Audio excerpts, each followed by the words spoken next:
Bom dia, bom dia, bom dia! Graça e paz do Senhor Jesus seja com todos nós. Uma ótima segunda-feira para todos. Hoje é dia 3 de outubro de 2021. Seja muito bem-vindo ao nosso devocional de hoje. Devocional de hoje que terá o tema O mal por trás do mal. Como assim? Vamos começar a segunda-feira falando do mal? Vamos começar por um motivo muito simples. Nós estamos vivendo, e você provavelmente que está me assistindo aqui ao vivo, você que está assistindo essa gravação, sabe que nós estamos vivendo dias difíceis, que nós estamos vivendo dias extremamente desafiadores. O mal está literalmente por toda parte. Nós estamos convivendo com o mal, tanto nas nossas vidas, como também na vida de pessoas muito próximas, de pessoas muito queridas. E esse mal, ele está se manifestando em diversos aspectos. Por exemplo, nas dificuldades que nós temos enfrentado no dia a dia, nas crises que nós estamos vendo, crises por todos os lados, crises políticas, crises até mesmo dentro das igrejas, crises familiares, enfim, crise econômica, ou seja, crises por todos os lados, resultado exatamente desses momentos difíceis, desses dias maus, mas também nós estamos vendo doenças e etc. Ou seja, estamos vivendo dias que literalmente são dias maus, são dias difíceis. E nós temos, então, passado ou enfrentado esses dias maus. Mas será que esse mal, o mal que nós estamos enfrentando, é o mal verdadeiro? Será que esse, de fato, é o mal que está por trás de tudo que está acontecendo? Será que o mal se resume às crises? Será que o mal se resume às doenças? Será que o mal se resume aos problemas políticos, aos problemas econômicos e às dificuldades que nós estamos enfrentando? Será que esse é todo o mal que nós estamos enfrentando? Bom, para responder isso, vamos voltar aqui para o texto bíblico.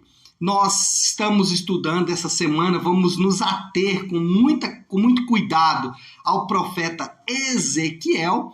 Hoje, Ezequiel, capítulos de número 4 e também capítulo 5. Lembre-se sempre que a gente faz aí uma leitura coordenada com o livro de Salmos, e hoje o Salmo 133 é um salmo lindo, né? Então vale a pena depois você ler com cuidado o Salmo 133. Mas dentro de Ezequiel 4 e 5, o que nós temos? Interessante que Deus, ele ordena que o profeta faça um ato profético, no mínimo singular.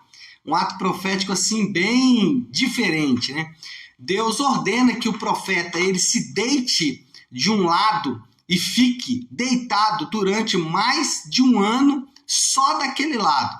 Ele não deve se levantar para nada, inclusive ele deve deixar ali próximo dele os seus suprimentos de comida, suprimentos até para preparar essa comida, porque de fato ele não vai poder se levantar, ele vai ter que ficar deitado de um lado durante um determinado período de tempo esse que, e aí está o detalhe, representa o pecado da nação de Israel. E aí depois que ele ficasse deitado desse lado, ele se viraria e ficaria deitado do outro lado também por um período de tempo. E aí nós sabemos, ou podemos saber isso ao ler a Bíblia, que ele vai ficar deitado durante quase 2 anos, 1 ano e meio, como símbolo da condenação de Deus pelo pecado. Então o que nós percebemos é que Deus vai usar esse ato profético de Ezequiel para mostrar o mal que está por trás do mal.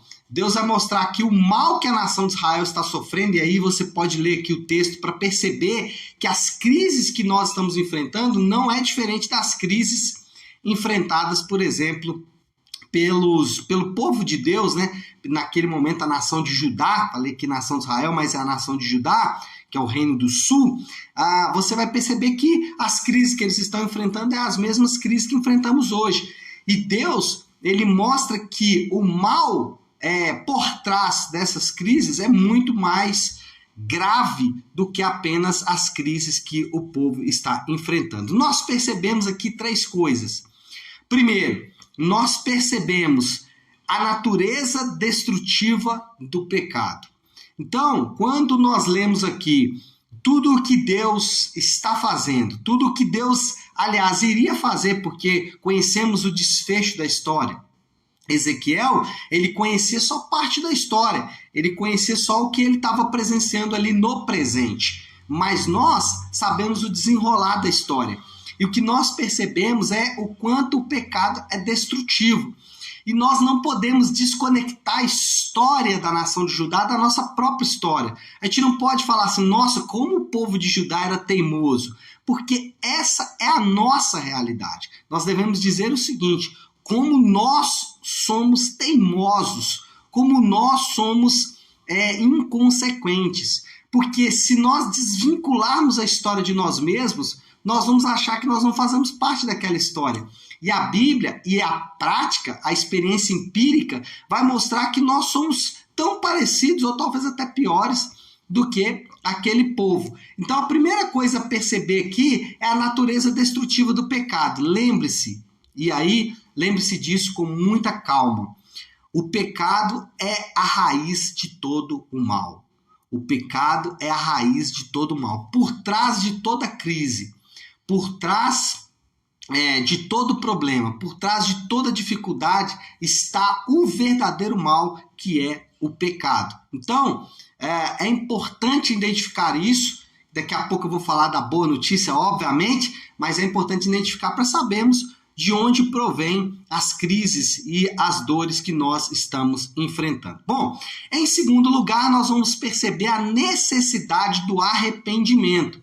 Durante a leitura ali, nós vamos poder notar com bastante frequência o quanto Deus convoca a nação de Israel, aliás, a nação de Judá, né? Fala nação de Israel toda hora. A nação de Judá, Deus convoca o seu povo sempre ao arrependimento, sempre a reconhecer que estão desviados de Deus, a reconhecer que eles precisam de restaurar ou de resgatar o seu caminho. E quando a gente fala de arrependimento, é importante a gente falar arrepender de quê? Como eu disse, o mal, o principal mal, a raiz de todo mal é exatamente o pecado. Então nós temos que nos arrepender do pecado. E o que é o pecado? Pecado é desobedecer à lei moral de Deus. A lei moral de Deus, ela está expressa em 3 lugares principalmente. Ela está resumida nos 10 mandamentos. Ela está descrita por Jesus no Sermão da Montanha, Mateus capítulos 5, 6 e 7, e ela também está presente no ensino dos apóstolos. Então, ao ler esses 3 pontos, você vai encontrar a lei moral de Deus. Pecado é desobedecer à lei moral de Deus, mas não só em atos, em ações, porque muitas vezes nós queremos vincular a obediência a Deus apenas a uma ética, a uma moralidade. E o texto bíblico não diz isso. Desobedecer à lei moral de Deus por atos, ou seja, sim por ações, mas também por atitudes. O que são atitudes? São as motivações do nosso coração. Por isso que não adianta, às vezes, vou dar um exemplo aqui, tá? Não adianta, às vezes, usar saia, né? Porque o pecado está no coração, a sensualidade está no coração. E o Novo Testamento vai falar sobre isso, sobre coisas que são incapazes de arrancar a sensualidade do coração. Então não adianta nada a mulher usar saia, ou o homem, né, usar um terno bonitão ali, sendo que o coração dele ainda está apegado ao pecado. Então é atos, ações, atitudes, motivações do coração e vontades, volição. Então esses 3 áreas, elas devem ser totalmente direcionadas para Deus. Então nós temos que nos arrepender exatamente de desobedecer a Deus ou a lei moral de Deus em atos, atitudes e também em volição. Agora, o terceiro ponto é o ponto principal. Se em primeiro lugar nós vemos a natureza destrutiva do pecado, se em segundo lugar nós percebemos a necessidade do arrependimento, em terceiro lugar nós vamos perceber o profundo profundo desejo de Deus de restaurar o pecador. Uau! O profundo desejo de Deus de resgatar esse pecador. Preste atenção no que eu vou dizer agora. Essa é a melhor notícia que você podia ouvir.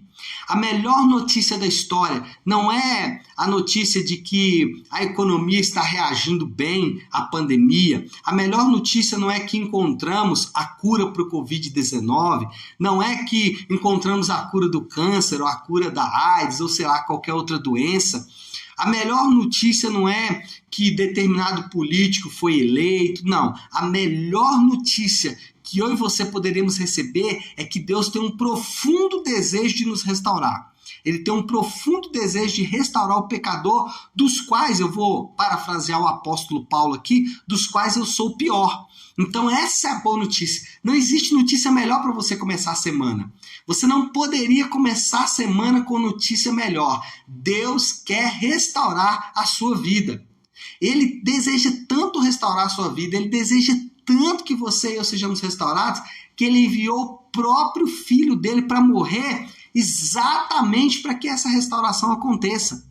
Ele enviou o filho dele para que nós pudéssemos ser restaurados. Então Deus, ele depositou tanta confiança na nossa restauração, ele investiu tanto na nossa restauração, que ele deu o que ele tem de mais precioso, o próprio filho dele, para morrer no nosso lugar. Então, essa é a notícia da semana, essa é a notícia da segunda-feira, essa é a notícia do mês, essa é a notícia do ano, essa é a notícia da história. Deus quer restaurar o pecador. Então, baseado nessa boa notícia é que você vai conduzir a sua vida. Baseado nessa boa notícia é que você vai tocar a sua semana. Bom, falamos do mal por trás do mal. E o que nós aprendemos com isso, para resumir aqui? Qual é a moral da história? A moral da história é que é preciso lidar com o pecado de maneira séria e urgente. A moral da história é que nós não podemos deixar o pecado se enraizar, porque ele é muito grave. Ele é o mal por trás de todo o mal. Então nós não podemos permitir de forma alguma que ele crie raízes na nossa própria vida. Nós precisamos lidar com ele de maneira muito séria e de maneira urgente. E só tem uma maneira de fazer isso. Nós fazemos isso através de Jesus. Através de Jesus, nós vamos lidar com o pecado. Então, para começar bem essa semana, e aí vai o desafio do Léo, a aplicação aí dessa palavra, o desafio do Léo, diante de tudo isso que eu acabei de falar, comece a semana com uma limpeza em sua vida. Literalmente, comece a semana tirando da sua vida tudo aquilo que pode representar o mal da sua vida. Comece a semana retirando da sua vida. Comece a semana limpando da sua vida tudo aquilo que pode ou tudo aquilo que você sabe que ofende a santidade de Deus, tudo que você sabe que desobedece a Deus em atos, atitudes e também em vontades. E conte com o principal ajudante, que é o nosso Deus, que é Jesus Cristo, porque ele morreu exatamente para que essa faxina, para que essa limpeza fosse uma realidade nas nossas próprias vidas. Tá certo, pessoal? Bom, então acho que a gente já pode orar por isso. Eu queria, como eu faço toda segunda-feira, queria começar a semana com a oração do Pai Nosso, para nós começarmos bem aí a nossa semana. Eu gosto bastante de orar a oração que o Senhor nos ensinou, a oração do Pai Nosso. Então, se você puder agora, pare aí um instante aquilo que você está fazendo e vamos juntos buscar a Deus em oração através da oração do Pai Nosso. Oremos assim. Pai nosso que estás nos céus, santificado seja o teu nome. Venha o teu reino, seja feita a tua vontade, assim na terra como no céu. Dá-nos hoje o nosso pão de cada dia e perdoa as nossas dívidas, assim como perdoamos aos nossos devedores. E não nos deixes cair em tentação, mas livra-nos do mal, porque teu é o reino, o poder e a glória para sempre. Amém. Amém, pessoal? Bom, então é isso. Nós vamos encerrando por aqui. Eu queria apenas deixar um recado para você, para começar bem essa semana. Hoje à noite, na nossa querida Igreja Nave, nós vamos receber a professora e pastora Débora, que é conhecida como Lola. Ela é professora do Seminário Teológico Carisma, ela é companheira da pastora Flávia lá no Carisma, e a pastora Flávia vai receber ela hoje para falar sobre uma vida de adoração. Então você não pode perder, hoje a partir das 20 horas, na nossa Igreja Nave, você é meu convidado muito especial, tá certo? Então é isso, nós vamos ficando por aqui, que Deus te abençoe, uma excelente semana para todos nós.